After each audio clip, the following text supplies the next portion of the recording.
Voici Actu Rémi, l'essentiel de l'actualité nationale et internationale. Aujourd'hui, lundi 13 avril, l'actualité est marquée par un changement politique majeur en Europe centrale, par des tensions persistantes au Moyen-Orient et par plusieurs scrutins et décisions qui pèsent sur la stabilité politique. Au pays, des élections partielles fédérales et une transition à Québec retiennent l'attention, pendant que la santé publique et la recherche soulèvent de nouveaux signaux d'alarme. Géopolitique. La Hongrie tourne une page politique après 16 ans de pouvoir de Viktor Orban. Les électeurs ont choisi de le déloger lors d'une élection parlementaire au profit d'un adversaire pro-européen, Péter Magyar. Péter Magyar, âgé de 45 ans, a remporté le scrutin avec son parti conservateur TISA. Il s'est engagé à s'attaquer à la corruption et à démanteler le système Orban brique par brique. La participation a été présentée comme l'une des plus fortes depuis la fin de l'ère soviétique. À Budapest, des milliers de personnes ont célébré la défaite d'Orban dans les rues dimanche soir. Plusieurs dirigeants européens ont salué ce résultat, dont le Premier ministre polonais Donald Tusk, qui a lancé au vainqueur « Bienvenue de retour en Europe ». Cette alternance met aussi en lumière l'isolement croissant d'une ligne politique associée en Hongrie à des restrictions sur les droits LGBTQ+, à des pressions sur la presse et à l'affaiblissement des contre-pouvoirs judiciaires. Les discussions entre Washington et Téhéran, organisées à Islamabad au Pakistan, se sont terminées sans accord. Les négociateurs ont tenu 21 heures d'échanges directs, puis sont repartis vers leur capitale.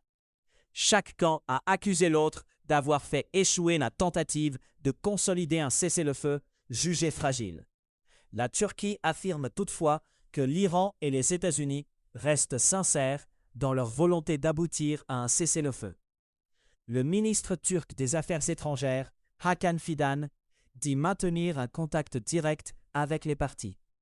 Sur le plan politique, la guerre a aussi créé une confrontation verbale entre le président américain Donald Trump et le pape Léon XIV. Donald Trump a attaqué le pontife après un message anti-guerre et a accusé Léon XIV de soutenir le programme nucléaire iranien. En Ukraine, le cessez-le-feu de Pâques annoncé par le Kremlin a été contesté dès le dimanche de la fête. La Russie et l'Ukraine se sont accusés mutuellement de violation de cette trêve. Ces accusations ont circulé pendant que des chrétiens orthodoxes se rassemblaient pour célébrer Pâques. Au Liban, l'armée israélienne affirme être proche de prendre Binjbeil, un bastion historique du Hezbollah dans le sud du pays. L'armée dit avoir tué plus de 100 opérateurs qualifiés de terroristes durant les combats autour de la ville. Un responsable estime que l'opération pourrait encore durer plusieurs jours avant d'être complétée. Dans l'océan Indien, l'île Maurice promet de décoloniser l'archipel des Chagos. Cette prise de position survient après l'abandon par le gouvernement britannique de Keir Starmer d'un projet de loi visant à transférer les îles. Londres dit avoir manqué de temps pour faire adopter la législation avant la fin de la session parlementaire, prévue dans les prochaines semaines. Un manque d'appui de Donald Trump est aussi évoqué dans ce dossier, pendant que les États-Unis n'ont pas donné leur approbation à une entente. Canada, 3 élections partielles fédérales ont lieu lundi dans 2 circonscriptions de l'Ontario et une au Québec. Le résultat pourrait donner aux libéraux une majorité à la Chambre des communes. Un seul siège de plus suffirait à consolider la position du Premier ministre Mark Carney. Cette dynamique s'inscrit aussi dans un contexte où plusieurs députés conservateurs ont fait défection, ce qui a resserré l'arithmétique parlementaire. Ces partielles sont décrites comme cruciales parce qu'elles peuvent cimenter l'emprise du gouvernement sur les prochaines années. Les bureaux de vote doivent donc départager, circonscription par circonscription, l'orientation d'une chambre déjà sous pression. À Québec, Christine Fréchette devient première ministre désignée après avoir été choisie pour diriger la coalition Avenir Québec. Elle succède à François Legault, qui a quitté la tête du gouvernement. Christine Fréchette devient la deuxième femme à diriger le Québec. Elle dispose d'un horizon très court, d'un peu plus de 5 mois avant une élection d'automne qui s'annonce déterminante. Elle arrive à un moment où sa formation risque un naufrage électoral et où la CAQ doit convaincre un électorat volatile. Elle a présenté une série d'engagements, dont certains doivent être mis en œuvre rapidement, selon le calendrier politique qu'elle hérite.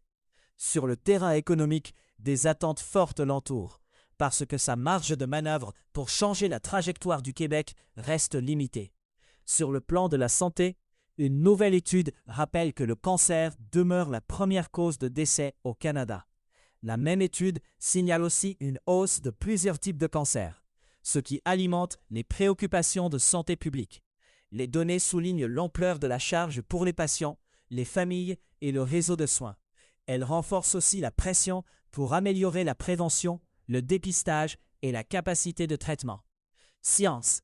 Le Japon avance vers une décision lourde sur la gestion des déchets nucléaires.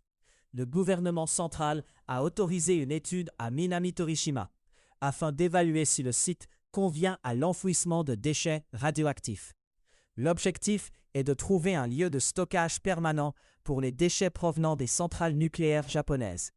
Cette étape ouvre la porte à des évaluations techniques, géologiques et logistiques avant toute décision de long terme. En Australie, une interdiction inédite des réseaux sociaux pour les mineurs ne produit pas encore l'effet attendu. Une étude conclut que plus de 60% des jeunes visés contournent toujours l'interdiction, 4 mois après son entrée en vigueur. Le chiffre met en évidence les limites de l'application de la règle et les failles possibles de la vérification d'âge. Il relance aussi le débat sur la responsabilité des plateformes et sur les mécanismes de contrôle réellement efficaces.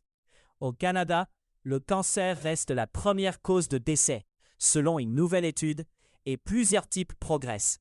Ce constat scientifique s'ajoute à l'actualité médicale, avec des implications pour la recherche, la prévention et l'organisation des soins. L'enjeu touche aussi les politiques publiques, car l'augmentation de certains cancers se traduit par plus de diagnostics et de traitements. Une autre recherche pointe un risque élevé chez les jeunes survivants du cancer. Un survivant sur 6 développerait une nouvelle tumeur dans les 30 ans suivant son diagnostic initial. Cette statistique pèse sur le suivi à long terme et sur les plans de surveillance médicale après la rémission. Elle rappelle aussi que la victoire contre un premier cancer peut ouvrir un parcours de santé prolongé avec des risques persistants. Dans l'article, la connectivité par satellite devient un enjeu stratégique pour les communautés. Sous l'expansion des satellites associés à Elon Musk, des institutions inuites cherchent à définir leur propre voie.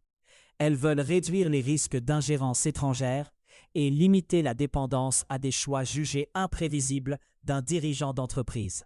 Le débat porte sur la souveraineté des communications, la résilience des réseaux et le contrôle des infrastructures numériques dans le Nord.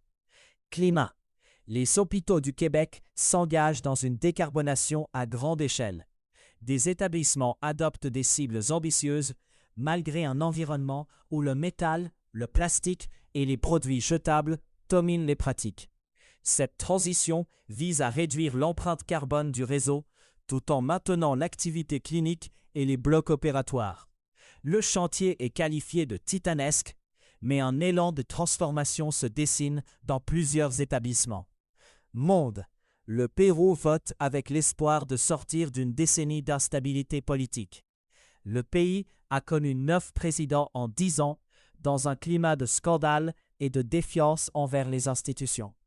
Environ 27 millions d'électeurs sont appelés aux urnes. Ils doivent choisir parmi un nombre record de 35 candidats à la présidence. Les préoccupations dominantes portent sur la criminalité et la corruption dans une élection jugée imprévisible. Le dépouillement partiel a placé Keiko Fujimori en tête à un moment du décompte avec 17,17% selon un pointage préliminaire. L'absence de favoris clairs rend probable un second tour. Au Nigeria, une frappe aérienne visant des djihadistes a touché un marché dans l'état de Yobe, au nord-est du pays. Le bilan rapporté fait état d'au moins 100 civils tués, selon des témoignages recueillis auprès de survivants. Des responsables ont confirmé un tir raté sans fournir de détails supplémentaires. L'événement soulève des questions sur les règles d'engagement, le renseignement et la protection des civils lors d'opérations aériennes. En France, des députés s'apprêtent à pousser un projet de loi qui criminaliserait certains propos liés à Israël.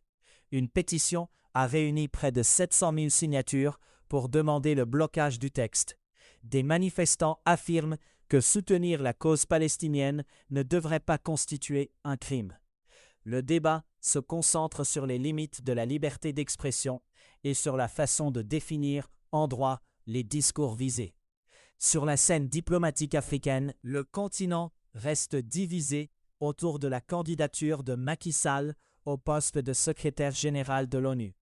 Le Burundi a proposé le nom de l'ancien président du Sénégal. Mais l'appui africain s'est fracturé entre objections politiques et disputes de procédure au sein de l'Union africaine. L'absence d'endossement commun affaiblit la capacité du continent à présenter un front uni dans une course internationale. Économie.